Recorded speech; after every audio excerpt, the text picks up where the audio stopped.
係咁網友嗱，呢條片係我睇到有一段新聞，就話咧江蘇咧就有800個呢個高考生，臨尾咧就係放棄咗升讀大學啊。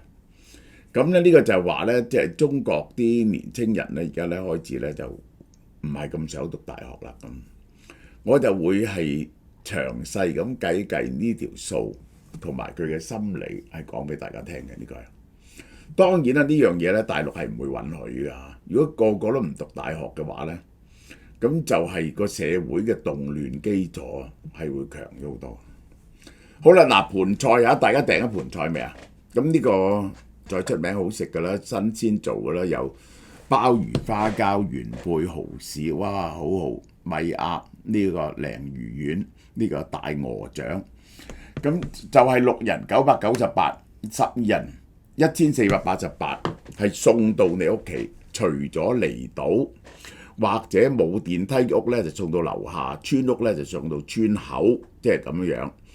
咁咧就係你而家好訂啊！咁然後早5日話俾我哋聽幾時送貨，因為我哋新鮮做嘅，咁所以咧就係嗰個送到去嗰個你屋企嗰陣時咧，其實咧嗰個運費都要成200蚊嘅，其實運費200蚊嘅呢個就係啊。咁就係嗰幾日呢個中秋前後嗰幾日咧係好難訂嘅。咁你哋如果想全家團圓食一食盤菜咧，你最好而家開始訂。好啦，江蘇800個高中生唔讀大學，講講呢筆帳讀同唔讀嘅代價，我哋計計條數，同埋我講下各地嘅情況。近日網絡流傳啦，江蘇有800個高中畢業生因為經濟考慮集體放棄考大學。嗱，呢啲消息咧就冇辦法證實嘅，但係背後反映係教育成本、就業回報失衡，係千千萬萬基層家庭面臨嘅現實困境。嗱，我會講埋呢一個喺外國喺香港嘅 situation， 我分析下俾大家睇下。香港讀大學嘅代價係幾大？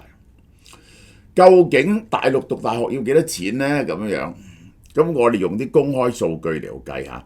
其實咧讀乜嘢學科咧就唔同嘅，呢個就係普通本科專業咧就5-6千蚊一年。如果讀醫學咧就係7000蚊、7-8千蚊。藝術最大鑊喎，13000喎，呢個第一條數。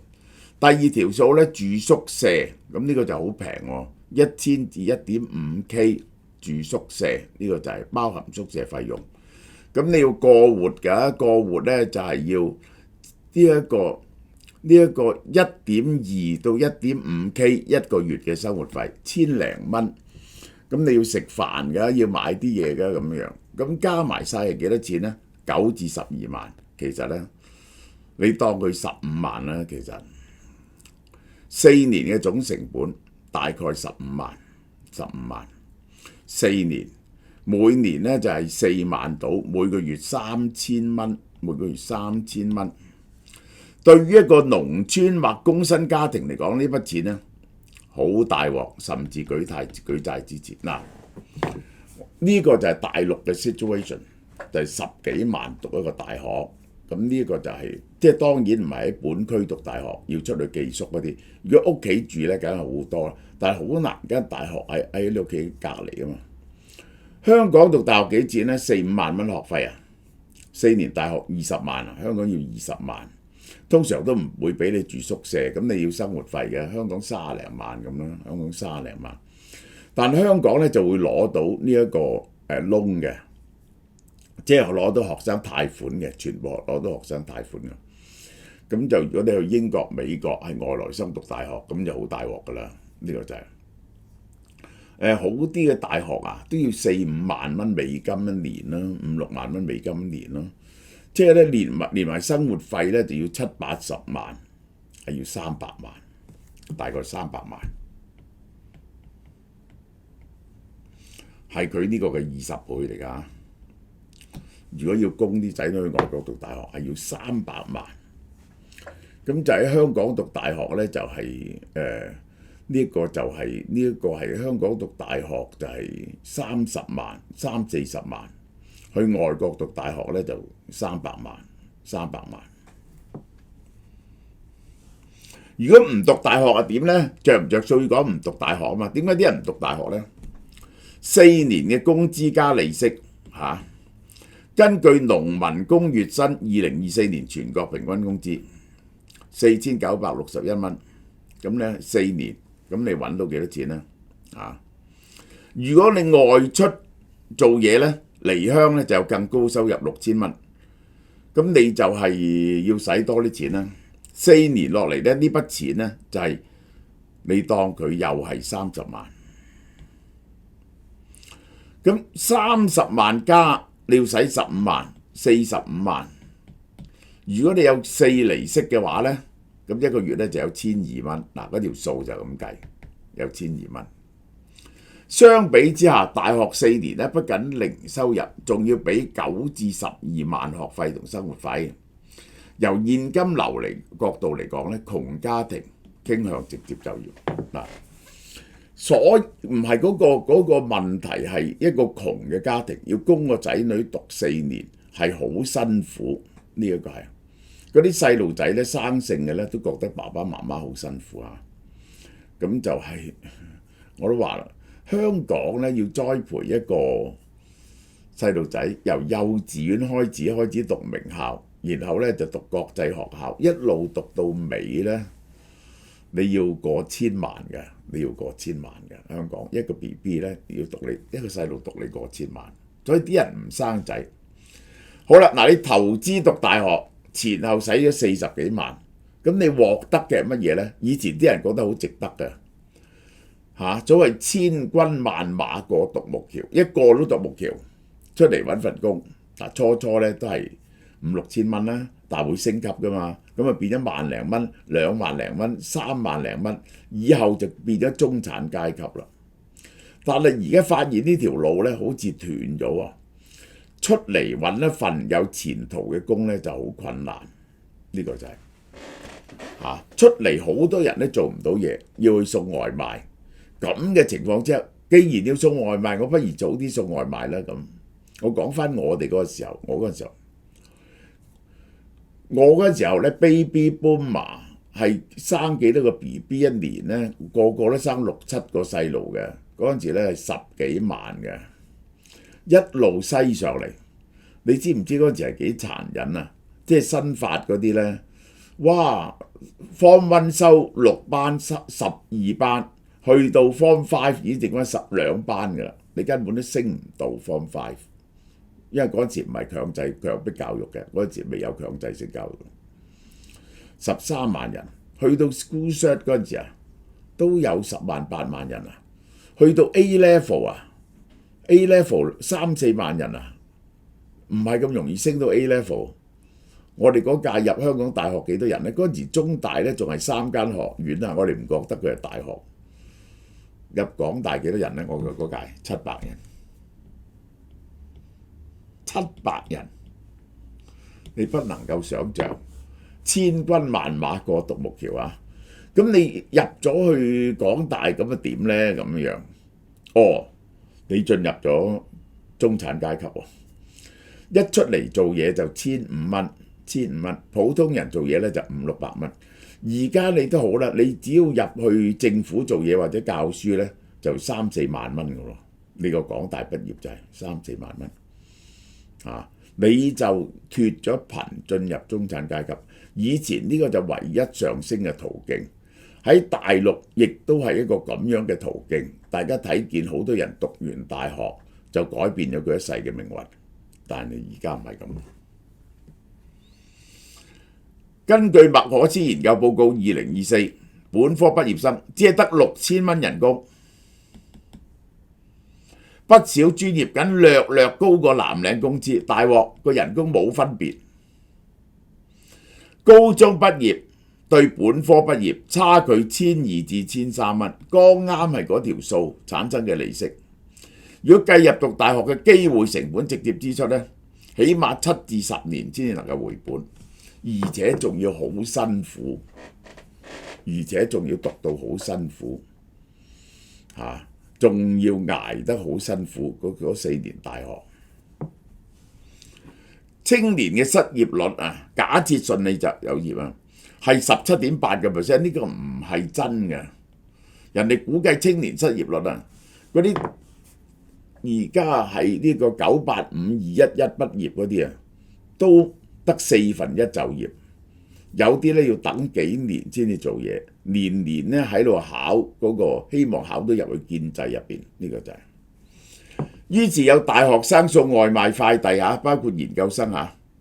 社會熱話，官方數據咧話比例唔高，但係有存在嘅。呢個就點解咧？你要明白到實際上啊，係因為學位唔值錢。學位唔值錢係點解啊？因為太多學位供應，太多學位供應。嗱，我講俾大家聽，喺10零年前啫，呢個大陸嘅學位供應咧係200-300萬一年，而家咧係1001萬啊。個供應由200-300萬10年內起到1001萬，10零年啦，15年啦，200-300萬起到1001萬。當然呢個係一個通脹，學位通脹，學位通脹之後咧就即係唔值錢咯，學位唔值錢咯，呢個第一啦。第二咧就因為中國經濟咧就已經冇早幾年咧增長得咁快，即係我哋嗰陣時候係非常幸運嘅。我可以話俾你聽，好少人讀到書，而個經濟增長好快，咁你係咪好容易升級啊？呢個係好容易升級喎，你做乜嘢都，即係咧我啲同學咧，我可以話俾你聽，全部就係咁嘅。我結果 end up 咧就係7-8成係做咗官嘅，做官咧就做到處長噶啦，即係李麗娟咪處長咯，呢個就係嚇。好多人都係處長，譚榮邦啊嗰啲係全部做到處長，嗰班友係。咁如果唔係做官嘅咧，我結果咧發現兜兜轉轉嘅咧就有2成係做咗醫生嘅。哦，原來好做咗醫生。有10% 咧就係做咗教授，好多人做咗教授啊，少少嘅啫，做律師得少少，就係咁嘅。做生意嘅得幾個 percent， 好少人走入咗去做生意，多數入嗰啲大行，就係喺嗰啲大行度學咗做時裝啊，學咗做啲用品，啲咁嘅嘢嘅生意，出嚟自己創業嘅咧係非常少嘅，呢啲人係。咁但係嗰個咧，以前咧就係你讀完呢個 Form 6啊，你已經可以去做幫辦嘅啦嘛，呢個就係嚇。呢個咧係一條光明大道，但係後來學位越嚟越多咧，呢個就唔值錢嘅咯。呢個而家香港大學幾多學位啊？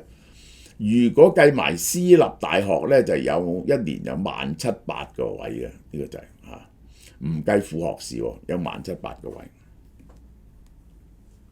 升學流水線同社會壓力，嗱，佢咁嘅。2023年呢個就係。呢個高中968萬，中級職業學校454萬，1400幾萬，本科生招生490萬，專科568萬，1000萬，研究生咧在學410萬，每個月招138萬。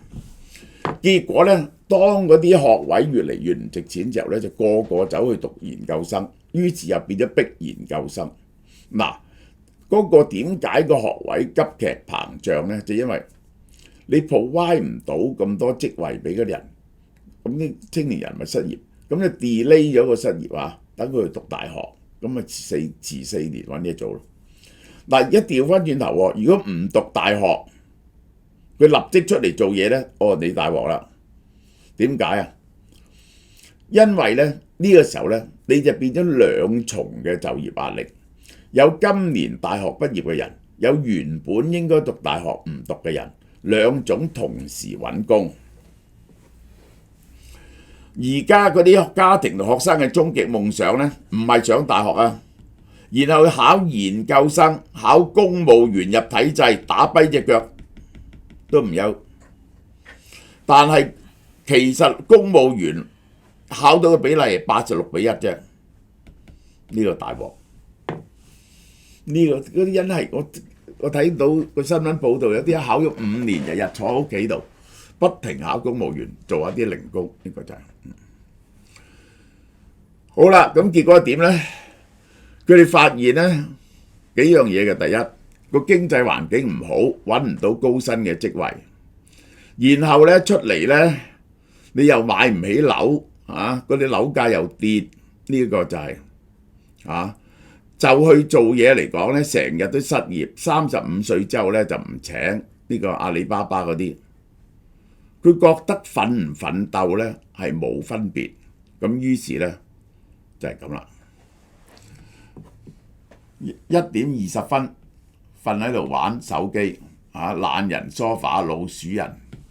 面對高房價、高失業率，青年人降低個期待，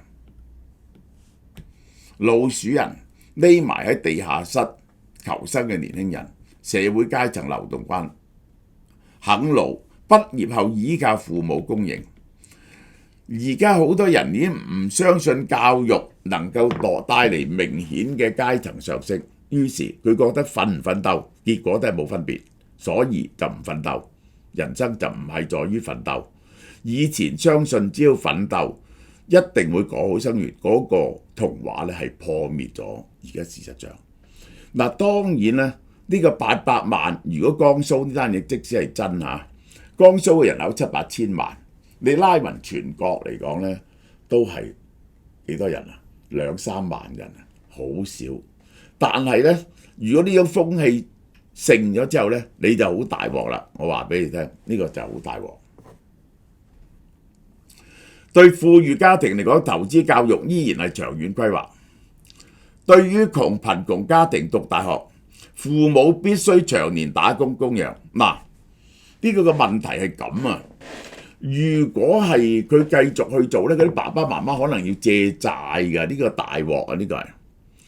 而且咧就用晒屋企嘅儲蓄，個爸爸媽媽病咧冇錢睇醫生。學生畢業之後咧，收入冇大幅度改善，要靠藍領職位養活自己，投入同回報差距過大，啲人真係開始咧就冇咁急於讀大學啊！呢啲又好似台灣咁，我舉個例俾大家聽，台灣120間大學，個個都讀到大學啊！其實英國我發現人人都讀到大學，人人都讀到大學。你成績點差都好啦，你讀一年 foundation course 你就讀到大學啦。你個考試成績點差都好，即係咧你喺美國咧，你讀 community college 咧就實得嘅。東亞人咧就好執着考試，因為受儒家文化嘅影響，覺得咧就要做士大夫。儒家思想咧就話喺上位者啊。呢個大君子啊，就係呢個治人，小人咧就俾人哋管治啊嘛，所以咧佢就統治人哋嘅啫，就唔使做嘢噶嘛。君子係呢個就點解江蘇800人唔讀大學嘅傳聞引起社會共鳴。當大學失去咗改變命運咧，家庭傾向於放棄。嗱呢樣嘢咧好得意嘅，喺德國喺北歐咧就唔係咁啊，佢哋咧就係嗰啲人咧就唔中意讀書嗰啲人就唔讀大學。最重要嘅點個分別喺邊度咧？佢哋唔讀大學咧，就入咗嗰啲職業學校分流。咁分流咧，佢就咁嘅，佢就有一個禮拜咧就有幾日去實習，入嗰啲大公司度實習，然後咧就教你嗰啲工藝，又讀一啲相關嘅學科，譬如你讀呢個你入去做機械嘅咁，一定要識一啲物理學㗎，佢又教你一啲物理學。但係到最終嚟講咧，佢變咗個技師啊，變咗個技師，佢個收入咧係唔會差過做白領喎。於是咧，嗰啲德國人咧真係唔急於讀大學。德國人幾樣嘢咧，你唔明啊。第一，佢就唔逼啲仔女讀大學，啲仔女亦都唔係一定要讀大學。佢哋亦都好多人唔中意讀大學。第二就唔買樓喎，德國人冇買樓喎。德國人買樓嘅得40幾個%咁，即係咧。其實好 fundamental 啊，一樣嘢就係點樣嗰啲人係安於唔逼落去讀大學呢？就係你要對藍領工作嘅尊重同埋訓練，令到佢哋係可以有一技之長，對個社會有幫助。好啦，呢一個背後折射嘅問題係乜嘢？學費同生活費不停上升，青年失業率，佢哋睇見啲師兄啊畢業嗰啲人前路茫茫咧，好大鑊嚇，學歷縮水，體制工作成為唯一穩定嘅出口。呢個就係中國喪失咗一個 generation 嘅年輕人，佢哋覺得非常茫然，係唔知道自己點做好。當個社會轉入絕望嘅境界咧，佢話香港嘅呢個係點啊？佢話所有人都喺度等緊有啲嘢發生，唔知乜嘢發生。總之我就係唔努力，我就等有啲事發生。好啦，嗱，我哋呢隻嘢嚇，呢隻幫助瞓覺嘅嚇甜睡樂，我哋第一次推出㗎，我特別介紹下，攞自純植物係褪黑激素。嗱，呢個褪黑激素係最黃道嘅安眠藥，佢褪黑激素令到你產生血清素嘅，呢個係三重助力，色氨酸、茶氨酸同埋鎂，呢個係190蚊啫，第一盒9折，第二盒7折。轉眼又到中秋佳節啦，俏貓貓今年誠意推出3款精選月餅，買得多仲有豐富嘅贈品送俾你。雙黃白蓮蓉月餅咧，當然係傳統之選啦，用大碼嘅鹹蛋黃，口感豐富，白蓮蓉細滑不膩，甜度適中令人回味。每盒4個，早鳥優惠，原價288蚊。而家特價188蚊。人氣之選嘅迷你金沙奶黃月餅呢，奶黃香氣撲鼻，微波爐輕微叮一叮，香滑升級，入口即溶。每盒8個，早鳥優惠，原價298，早鳥優惠198。新品介紹迷你開心果麻薯月餅，開心果呢有氨基酸，有助心血管健康。粗粒開心果配上 Q 彈麻薯，口感層次豐富，素食者都啱食。每盒8個，早鳥優惠248蚊，原價368蚊。香港製造，絕無添加，安心享用。嗱，而家呢買得多仲有贈品喎。你如果以前買咗呢，唔緊要，你只要買夠呢個數，可以改單，一樣有贈品俾你。咁你就係最好幫你啲兄弟姊妹啊、親戚朋友啊、同事啊一齊買埋，咁咪攞到贈品啦。買滿5盒就送台灣沈家3星香蔥花生一樽，價值70蚊喎。買滿10盒呢，犀利啦，送台灣麻豆文蛋柚約3公斤6至8個，價值288蚊。每年等樹上熟先採摘嘅，果肉細嫩，清甜多汁。買滿20盒送 BG18 魚子醬30 gram， 價值1080蚊，非常名貴。之前已經預購月餅嘅你呢，贈品照送嘅。如果你以前買咗3、4盒，咁你加1、2盒落去，咁就會送到相應嘅贈品噶啦。月餅網上門市限時優惠下，由9月1號起至9月30號售完即止，攞貨日期呢係喺2025年9月19號到10月3號嘅。